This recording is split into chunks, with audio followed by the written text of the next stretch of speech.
Hi everyone. In day 8 people register చేసుకుని WhatsApp గ్రూప్లో add అయిన తర్వాత ఏం చేయాలి, ఇక్కడ ఏం చేయాలనే దగ్గర రెండు విషయాలు.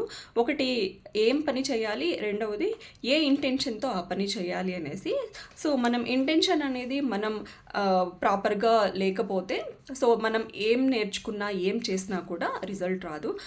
ఫస్ట్ మనం పీపుల్కి కాల్ చేసేటప్పుడు మనం ఎందుకు కాల్ చేస్తున్నాము, వాళ్ళని ఎందుకు వాట్సాప్ గ్రూప్లో యాడ్ చేస్తాము, వాళ్ళు ఎందుకు G60కి అటెండ్ అవ్వాలి అనేది మనకు ఇంటెన్షన్ అనేది మనం సరిగా సెట్ చేసుకోవాల్సి ఉంటుంది. G60 స్టార్ట్ అయినటువంటి పర్పస్ ఏంటి? మనీ కోసం ప్రయాణం చేసేటువంటి దీనిలో హెల్త్ని, రిలేషన్షిప్ని నెగ్లెక్ట్ చేస్తున్నారు. హెల్త్, రిలేషన్షిప్, ఫైనాన్సెస్ అనేది ఇది ఒక ఆర్డర్. ఈ ఆర్డర్ని మనం ఎప్పుడు మర్చిపోకూడదు. ఈ విషయాన్ని పీపుల్కి నేర్పించి వాళ్ళ హెల్త్ని బెటర్ చేసుకుంటూ, వాళ్ళ ఫ్యామిలీ హెల్త్ని బెటర్ చేస్తూ, రిలేషన్షిప్లో బెటర్ అవుతూ, అలానే ఫైనాన్సెస్ పరంగా వాళ్ళ కాళ్ళ మీద వాళ్ళు నిలబడి, అలానే విజన్ బోర్డ్లో ఉన్నటువంటి వాళ్ళ డ్రీమ్స్ అండ్ గోల్స్ని అచీవ్ చేయించడానికి దగ్గరుండి చెయ్యి పట్టుకొని నడిపించే ప్రోగ్రామే G60 ప్రోగ్రామ్. అవతలి వ్యక్తికి ఎంత అద్భుతమైన రిజల్ట్స్ వస్తాయనేది ఇక్కడ ఇంపార్టెంట్.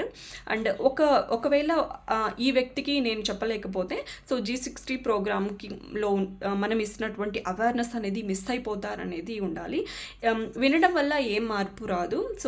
ఇంప్లిమెంట్ చేయడం వల్లనే మనకు మార్పు వస్తుంది. మనం చాలామందితో మాట్లాడాల్సి ఉంటుంది. ఈక్వల్గా అందరినీ ఒకేలాగా ట్రీట్ చేసే హృదయం మనకు ఉండాలి. అండ్ ప్రతి ఒక్కరి నమ్మకాన్ని ఖచ్చితంగా రెస్పెక్ట్ చేయాల్సి ఉంటుంది. వాళ్ళ అభిప్రాయాల్ని కూడా గౌరవించాలి.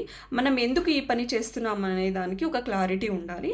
అండ్ వేరే వాళ్ళ అభిప్రాయాల్ని మనం పరిగణలోకి తీసుకోవాల్సిన అవసరం లేదు.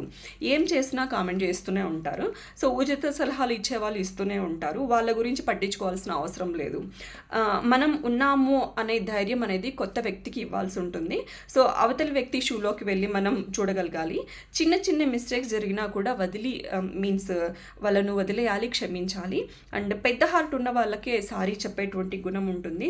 టీమ్ని బిల్డ్ చేయాలంటే క్షమించే గుణం ఉండాలి. అప్రిషియేట్ చేయాలి వాళ్ళ ఏదైనా వీడియోస్ అలా పెట్టేటప్పుడు. ఈవెన్ ఫ్రెండ్షిప్ని బిల్డ్ చేయాలి. అలానే వాళ్ళు మనతో ఏదైనా చెప్పగలిగే విధంగా మనం ఫ్రెండ్షిప్ని బిల్డ్ చేయాల్సి ఉంటుంది. వాళ్ళ యొక్క హాట్ బటన్ని కనుక్కోవాలి. పెయిన్ పాయింట్ని కనుక్కొని వాళ్ళకి బాగా ఇన్స్పైర్ చేసే విధంగా మనం మాట్లాడాలి. అలానే వాళ్ళకి ఎప్పుడు గుర్తు చేస్తూ ఉండాల్సి ఉంటుంది.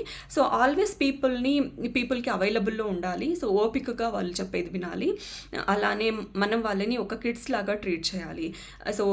చాలా హంబుల్గా ఉండాలి. అలానే ఈగోకి వెళ్ళకూడదు. స్టేటస్ని కానీ అలానే సక్సెస్ని కానీ మనం పరిగణలోకి తీసుకోకూడదు. వాళ్ళకి ఏదైనా సమస్య వచ్చినప్పుడు మనతో ఫ్రీగా మాట్లాడగలగాలి. అలానే అలా మాట్లాడగలిగే విధంగా మనం ఫ్రెండ్షిప్ని బిల్డ్ చేయాల్సి ఉంటుంది. అలాంటి ఎన్విరాన్మెంట్ని మనం బిల్డ్ చేయాలి, క్రియేట్ చేయాల్సి ఉంటుంది. తప్పు చేయకపోయినా మనం సారీ చెప్పేంత పెద్ద హార్ట్ ఉండాలి. చాలా స్ట్రాంగ్గా ఉండాలి. ఇలాంటి మైండ్ సెట్తో, ఇంటెన్షన్తో కనుక మనం వర్క్ చేయగలిగితే పెద్ద టీమ్ని మనం బిల్డ్ చేయగలము. G60 మన లైఫ్కి ఈ విషయాలు అనేవి ఒక బైబిల్ లాంటివి. Okay, thank you.